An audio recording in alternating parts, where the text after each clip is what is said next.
Let's talk about one of the most interesting characters in the Ahsoka show, that being Shin Hati. You know, really all we know about Shin so far, just kind of piecing things together, is she is the apprentice of Baylan Skoll, who obviously you can tell through their orange sabers aren't fully Sith, obviously must be former Jedi, kind of being described as dark Jedi. But the reason I want to specifically dial in on Shin today is because I think there's a possibility Baylan will not make it out of this season, not just because the actor unfortunately passed away, but I just feel like even beforehand, his whole vibe feels very indifferent, like he feels very conflicted, as we've already talked about in recent videos, and I could easily see one of a few scenarios happening. Him sacrificing himself to possibly save a Jedi, him sacrificing himself to save Shin herself, or him possibly dying at the hands of an Ahsoka, or maybe even Morgan Elsbeth. And the reason I say Morgan is I feel like there is some tension there, maybe not necessarily between Baylan and Morgan, even though you can make the argument there is a little bit. You remember at the end of episode 2, Morgan was kind of questioning Baylan's decision, kind of not wanting to kill Ahsoka Tano, and he basically said, there's so few Jedi left, you know, I don't want to do that in layman's terms. And the thing that really hatched the discussion today was what happened in episode 3. Quick little line between Morgan Elsbeth and Shin Hati. After the whole dogfight in the sky and Ahsoka and Sabine eventually escape, Shin contacts Morgan and basically says, congratulations, you almost got him. And you guys saw my reaction in the video. I was like, sick burn, dude. Oh man, what the hell just happened? We almost got them. No, Shin with the roast. She said you almost got them. Freaking loser.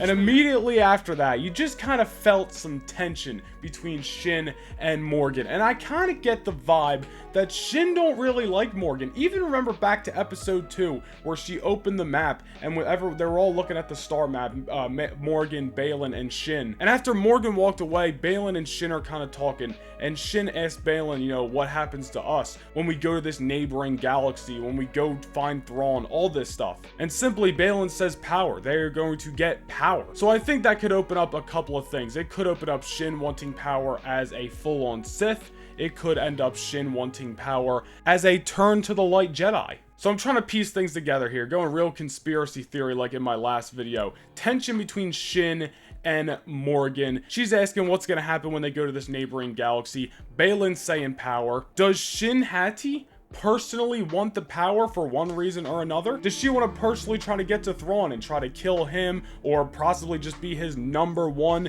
in line and stand side by side by Thrawn? Maybe that's the power she seeks. I don't know, man. Shin is a very mysterious, interesting character, and you know, we've talked about Baylan, but again, I think there's obviously something that must have turned obviously Baylan and Shin to this dark Jedi, these orange lightsabers specifically. Because as we know, Baylan was a Jedi at one point. He was in the Jedi Temple. He escaped and survived Order 66, went to the unknown regions until God knows how long, and clearly something must have pulled him out. And I speculated in the video the other day, maybe it was some kind of relationship. I do think Shin is his daughter, and maybe what turned him technically into a dark Jedi was, you know, a murdering of his wife, or somebody trying to come after his daughter. Maybe she's like, maybe he found her and she was like an adopted daughter or something like that. Because we see Baylan in episode 1 of the Ahsoka show, and he kind of gives the dude a pass at first. And how I've kind of been describing this is Baylan's like not fully a bad guy, again, dark Jedi, unless you get in his way. Like, he gave the guy a chance in episode 1 to move aside, and then he didn't, and then he stuck the lightsaber through his chest. And Shin can possibly be the same way, but maybe we're gonna find out more down the line. Maybe the reason they are dark Jedi and they are following the orders of Morgan Elsbeth, maybe there's a higher power, and whether that's Thrawn, maybe they're just taking orders from somebody and they're doing things that they don't want to do. Does that make sense? Like, maybe Shin's trying to get some kind of revenge, and especially if Baylan does die in this series, that could send her over the edge, and that doesn't necessarily mean Sith. It could mean turning back to the light, depending on what happens to Baylan. You know, Shin Hati is still rocking the Padawan braid, so clearly I think she must have started her training when Baylan was still a Jedi, so she's obviously seen some shit. She's been through something, and it is right there with possibly her father on these feelings, these emotions, these actions. Like, again, am I making sense right now? I just think these two characters are so, first off, have been great. In just 3 episodes, they have been great. And talking about Shin specifically, since she is kind of what triggered this discussion today, like, I think that actor has knocked it out of the park. Shin is very focused, and not even in the sense, like, people have been joking around, like, yo, does she blink? But, like, just very focused, very to the point, getting things done, and just very...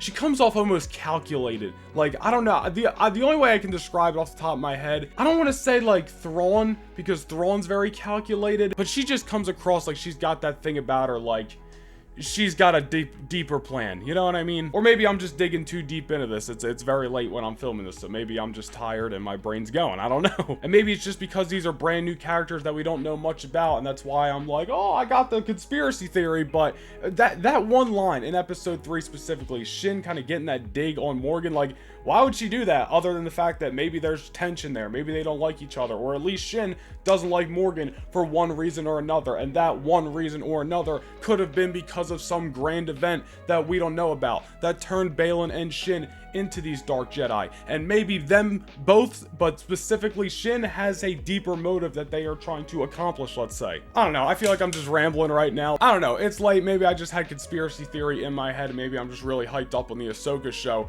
right now. It's the 3rd video we're dropping today. We dropped our Ahsoka episode 4 predictions, and we also talked about another conspiracy theory, if you wanted to call it that, with the Marok character, Marok. I forgot how to say the name, god damn it.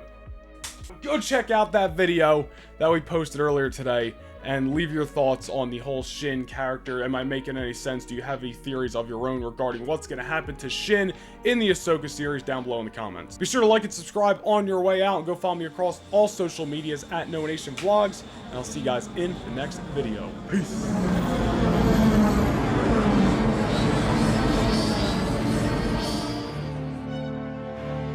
This is Rogue 2.